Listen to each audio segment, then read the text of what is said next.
तुमच्या मोलाच्या सहकार्यानंच आम्ही गाठलाय 30 लाख सबस्क्रायबर्सचा नवीन टप्पा।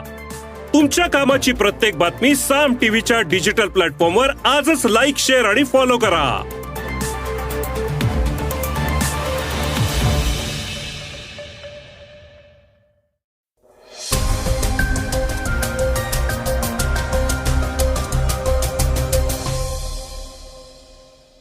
नमस्कार, मी गौरी कुबेर। आपण ऐकत आहात सकाळचं पॉडकास्ट। माजी पोलीस आयुक्त मीरा बोरवणकर यांनी मॅडम कमिशनर या पुस्तकात अजित पवारांवर शासकीय जमिनीविषयीच्या व्यवहारांमध्ये हस्तक्षेप केल्याचे आरोप केले आहेत। त्यावरनं खुद्द अजित पवारांसह इतर पक्षीय नेत्यांच्याही प्रतिक्रिया आलेल्या आहेत। काल राज्यात 2 मोठ्या दुर्घटना घडल्या आहेत, परंतु सुदैवानं दोन्ही घटनांमध्ये जीवितहानी टळली आहे। चिपळूण इथल्या मुंबई गोवा महामार्गाच्या बांधकामादरम्यान पुलाचा गर्डर कोसळला, तर अहमदनगर आष्टी रेल्वेला आग लागली। पुण्यातल्या भिडेवाडा स्मारकाचा प्रश्न सुटलाय। सर्वोच्च न्यायालयातला खटला पुणे पालिकेनं जिंकलाय। वेगवान घडामोडीतनं आपण ऐकणार आहोत, कोकण किनारपट्टीत पावसाची शक्यता, इस्रायलमध्ये भारतीय वंशाच्या महिला सैनिकाचा मृत्यू, बिग बॉसला सुरुवात आणि अफगाणिस्तानच्या मुजीब या क्रिकेटपटूनं भूकंपग्रस्तांना समर्पित केला सामनावीर पुरस्कार। आज नवरात्रीतला 3रा दिवस, त्यामुळे 3ऱ्या माळेनिमित्त ऐकणार आहोत चंद्रघंटा देवीचं महत्व। श्रोत्यांनो, सुरुवात करूयात आजच्या पॉडकास्टला। अजित पवारांची चौकशी लावायला काय हरकत आहे? माजी पोलीस आयुक्त मीरा बोरवणकर यांनी उपमुख्यमंत्री अजित पवार यांच्यावर गंभीर आरोप केले होते। उद्या म्हणजेच बुधवारी प्रकाशित होणाऱ्या मॅडम कमिशनर या पुस्तकातल्या दाव्यानं खळबळ उडाली होती।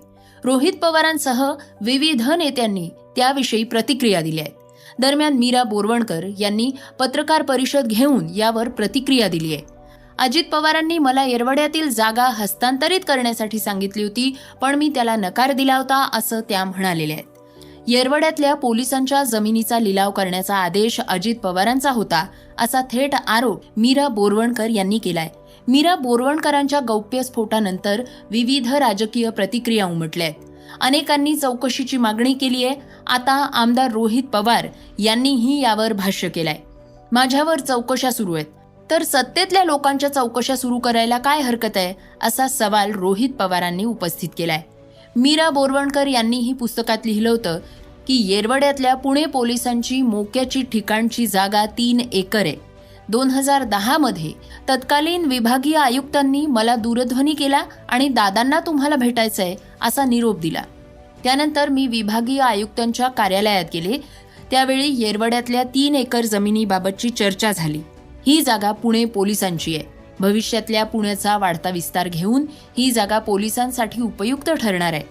या जागेत पोलिसांचं कार्यालय बांधण्यात येणार आहे। तिथं पोलीस वसाहत बांधण्याचा प्रस्ताव विचाराधीन आहे, असं मी सांगितलं, असं बोरवणकर यांनी म्हटलंय। या जागेच्या लिलावातून शासनाला चांगला महसूल मिळणार असल्याचंही त्यावेळी पालकमंत्र्यांनी सांगितलं होतं। अशी माहिती सुद्धा बोरवणकरांनी पुस्तकात दिली आहे। उपमुख्यमंत्री अजित पवार यांनी याबद्दल प्रतिक्रिया दिली आहे आणि म्हटलंय की रेडी रेकनरनुसार जमिनीची किंमत निश्चित केली जाते, त्यामुळे या प्रकरणात माझा काहीही सहभाग नाही। अशा प्रकरणात मी सरकारची बाजू कशी घेतो याची माहिती तुम्हाला प्रशासनाकडनं मिळेल। माझ्यावर दबाव आणण्याचा प्रयत्न केला तरीही मी त्याची चिंता करत नाही। चिपळूणमध्ये पुलाचे गर्डर कोसळले, तर अहमदनगर आष्टी रेल्वेला आग। काल राज्यात 2 मोठ्या दुर्घटना घडल्या आहेत। सुदैवानं जीवितहानी टळली आहे, परंतु या घटनांनी शासन यंत्रणा आणि विभागांच्या कारभारावर प्रश्नचिन्ह उपस्थित केलंय। नगर आष्टी रेल्वेतल्या डब्यांना वाळुंज या गावाजवळ आग लागली आहे। गाडीत जास्त प्रवासी नसल्यामुळे सुदैवानं कुणालाही इजा अथवा जीवितहानी झालेली नाही। स्थानिक ग्रामस्थ आणि अग्निशमन दलानं आगीवर नियंत्रण मिळवलं। रेल्वेला लागलेल्या या आगीत 60 डबे जळून खाक झाले। ही आग विझवण्यासाठी अग्निशमन दलाला तब्बल 1 लाख लिटर पाणी शिंपडावं लागलं। इंजिनच्या मागे असलेल्या पहिल्या डब्यात आग लागली होती आणि ती 7व्या डब्यापर्यंत पसरली, पण याचं कारण अद्यापही कळू शकलेलं नाही। तर दुसरीकडे चिपळूण इथं मुंबई गोवा महामार्गाच्या बांधकामादरम्यान एक दुर्घटना घडली। मुंबई गोवा महामार्गावर चिपळूण इथं उड्डाणपुलाचं काम सुरू होतं, त्यावेळी गर्डर कोसळला। चिपळूणमधल्या बहादूर शेख नाका उड्डाणपुलावरली ही घटना आहे। सकाळच्या सुमारास या गर्डरला तडे गेले होते. त्यानंतर दुपारी पूर्ण गर्डर कोसळलाय. आमदार शेखर निकम यांनी पाहणी करत असतानाच हा गर्डर कोसळल्याचं कळतंय. उड्डाण पुलाचं काम सुरूच असताना तडा गेल्याचं निदर्शनास आलं होतं. त्यानंतर ठाकरे गटाचे कार्यकर्ते आक्रमक झाले होते. यावेळी त्यांनी अभियंत्याला मारहाण केल्याचीही माहिती मिळाली होती. मात्र काल तरीही यंत्रणेनं पुरेसं लक्ष दिलं नव्हतं. सुदैवानं या गर्डरखाली कोणतीही गाडी नसल्यामुळे यामध्ये जीवितहानी टळलीय. भिडेवाडा स्मारकाचा प्रश्न अखेर सुटला. महात्मा फुले आणि सावित्रीबाई फुले या दाम्पत्यानं मुलींची पहिली शाळा पुण्यातल्या ज्या वाड्यात सुरू केली त्या भिडेवाड्याच्या राष्ट्रीय स्मारकासाठीच्या न्यायालयीन प्रक्रियेत अडकलेला प्रश्न अखेर निकाली लागलाय. सर्वोच्च न्यायालयातल्या भिडेवाड्यासंदर्भातला खटला पुणे महापालिका आणि सरकारनं जिंकलाय. त्यामुळे लवकरच स्मारकाच्या कामकाजाला सुरुवात होऊ शकते. फुले दाम्पत्यानं 1 जानेवारी 1848 रोजी बुधवार पेठ इथल्या परिसरातल्या भिडेवाड्यात मुलींसाठी शाळा सुरू केली होती.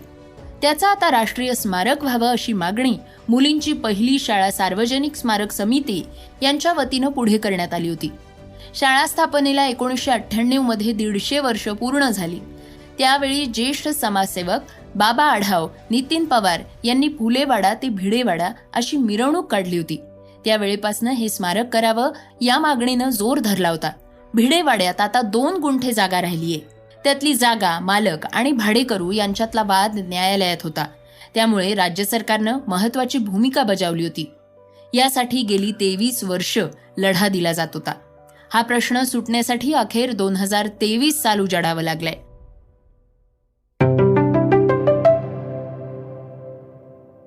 श्रोत्यांनो, ऐकूयात वेगवान घडामोडी. गेल्या काही दिवसांपासून देशातल्या अनेक राज्यांमधनं मान्सूननं परत जाण्यास सुरुवात केली आहे. काही राज्यात गेल्या 24 तासांमध्ये मुसळधार पाऊस झालाय. महाराष्ट्रात कोल्हापूरसह कोकण किनारपट्टी या भागांमध्ये पुढील 24 तासात मुसळधार पावसाची शक्यता आहे. कोकण परिसरात पुढल्या 2 ते 3 तासात वादळी वाऱ्यांसह जोरदार पाऊस येण्याची शक्यता आहे. 18 ऑक्टोबरपर्यंत अनेक राज्यांमध्ये पावसाची शक्यता असून त्यानंतर थंडीचा कडाका सुरू होणार आहे असा हवामान विभागानं अंदाज वर्तवलाय. गाझा पट्टीत इस्रायल आणि हमास या पॅलेस्टिनी दहशतवादी गटाचं युद्ध सुरूच आहे. या युद्धात भारतीय वंशांच्या 2 महिला सैनिकांचा मृत्यू झालाय. यामध्ये एक महिला मूळची महाराष्ट्राची असल्याचं कळतंय. लेफ्टनंट आर मेसेस तसंच इन्स्पेक्टर किम डोक्राकर अशी या 2 महिलांची नावं आहेत. बिग बॉस रियालिटी शोच्या 17व्या पर्वाला धूमधडाक्यात सुरुवात झाली आहे. ऐश्वर्या शर्मा, अंकिता लोखंडे, नील भट्ट असे टीव्ही कलाकार तसंच काही युट्यूबर्स सुद्धा या पर्वात सहभागी झाले आहेत. 17 सेलिब्रिटीज हा खेळ खेळताना दिसणार असून आता हे स्पर्धक बिग बॉसच्या घरात 105 दिवस बंद राहणार आहेत. यावेळी घरातले स्पर्धक दिल, दिमाग आणि दम या श्रेणीत विभागले गेले आहेत. पण आता कोण कुणावर कुरघोडी करणार आणि कोण प्रेक्षकांचं मन जिंकून घेणार हे पाहणं महत्वाचं असणार आहे. वन डे वर्ल्ड कप 2023 मध्ये एकापेक्षा एक सामने पाहायला मिळत आहेत. अफगाणिस्ताननं गतविजेत्या इंग्लंडला 69 धावांनी पराभवाचा धक्का दिला.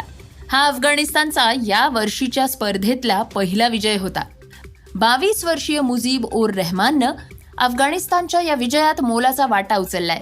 पण त्यानंतर त्यानं दिलेल्या प्रतिक्रियेनं अनेकांची मनं जिंकून घेतली आहेत. गतविजेत्यांना वर्ल्ड कपमध्ये पराभूत करणं हा अभिमानाचा क्षण असल्याचं त्यानं म्हटलं. त्याचबरोबर त्यानं सामना वीर म्हणून मिळालेला पुरस्कार भूकंपग्रस्तांना समर्पित केला. त्याच्या या कृत्यानंतर त्याच्यावर जगभरातनं कौतुकाचा वर्षाव होताना दिसतोय. श्रोत्यांनो, काल आपण देवीच्या ब्रह्मचारिणी रूपाचं महत्त्व काय आहे हे ऐकलं होतं. आज आता आपण ऐकूयात देवीच्या 3ऱ्या दिवशीच्या रूपाचं महत्त्व म्हणजेच चंद्रघंटा देवीचं महत्त्व काय आहे ते. श्री नमः. प्रथमं शैलपुत्रीति, द्वितीयं ब्रह्मचारिणी, तृतीयं चंद्रघंटेति, कूष्माण्डेति, चतुर्थकं पंचमं स्कंदमातेति, षष्ठं कात्यायनीति च, सप्तमं कालरात्रिश्च महागौरीति चाष्टमं, नवमं सिद्धिदात्री च नवदुर्गाः प्रकीर्तिताः. नमस्कार, मी नितीन जोशी गुरुजी, पुणे. शारदीय नवरात्र महोत्सव साजरा करताना आपल्याला देवीच्या विविध रूपांची माहिती असावी, यासाठी ओळख नवदुर्गांची या सदरात आपण आज नवरात्र महोत्सवाच्या तिसऱ्या दिवशी देवीच्या चंद्रघंटा या रूपाची माहिती पाहू. पिंडज प्रवरारूढा चंडकोपास्त्रकेर्युता प्रसादं तनुते मह्यं चंद्रघंटेति विश्रुता. युद्धप्रसंग असताना जेव्हा जगदंबा प्रकट झाली, तिची ही तिसरी शक्ती म्हणजेच नवदुर्गा रूपातील हे तिसरे रूप. या भगवतीला प्रत्येक प्रमुख देवतेने आपल्याजवळील शस्त्र अस्त्र दिले. सूर्याने तेज प्रदान केले, भगवान विष्णूंनी तिला सुदर्शन चक्र दिले, महादेवांनी त्रिशूळ दिले. गदा, ढाल, पाश, तलवार ही शस्त्रास्त्रे प्राप्त झाली. युद्धात ह्या भगवतीने दानवांना हरवून विजय प्राप्त केला. तेव्हा सर्व देव प्रसन्न झाले. चंद्रदेवतेला ती मस्तकावर धारण करती झाली. तो मस्तकावरील चंद्र घंटेच्या आकाराचा दिसू लागला, म्हणून या देवीला चंद्रघंटा हे नाव प्राप्त झाले. भक्तांना अनेक संकटातून वाचवून सर्व सुखही प्रदान करते. या देवीच्या उपासनेने साधकाचे मन स्वस्थ होते, शांत होते आणि निर्णय क्षमता वाढून सकारात्मकता येण्यास मदत होते. ज्यांना मनस्वास्थ्य नसेल अशांनी अथवा सर्वांनी ह्रीं चंद्रघंटा देव्यै नमः या मंत्राचा रोज 108 वेळा जप करावा. त्याने मनःशांती, मनस्वास्थ्य याचा लाभ होऊन मानसिक विकारांवर देखील लाभ होतो. भगवतीची उपासना करून आपण तिच्या स्मरणात नवरात्र महोत्सव साजरा करून कृतार्थ व्हावं. जय जगदंब. श्रोत्यांनो, हे होतं सकाळचं पॉडकास्ट. आजचं सकाळचं पॉडकास्ट तुम्हाला कसं वाटलं हे आम्हाला सांगायला विसरू नका. यूट्यूबवर सुद्धा तुम्ही हे सकाळचं पॉडकास्ट आता ऐकू शकता आणि त्या माध्यमातून तुमच्या प्रतिक्रिया, तुमच्या सूचना आमच्यापर्यंत नक्की पोचवा. सगळ्यात महत्त्वाचं म्हणजे सकाळचं हे पॉडकास्ट तुमच्या मित्रांना आणि कुटुंबियांना नक्की शेअर करा. तर आपण आता उद्या पुन्हा भेटूयात. धन्यवाद. Script and research Swati Ketkar Pandit, Neelam Pawar. वाचा, बघा आणि आता ऐका आणखी बातम्या isakal.com वर. तुम्ही हा पॉडकास्ट isakal वेबसाईट आणि ॲपवर सुद्धा ऐकू शकता. विसरू नका, या पॉडकास्टला आपल्या आवडीच्या पॉडकास्ट ॲपवर सबस्क्राईब किंवा फॉलो करायला.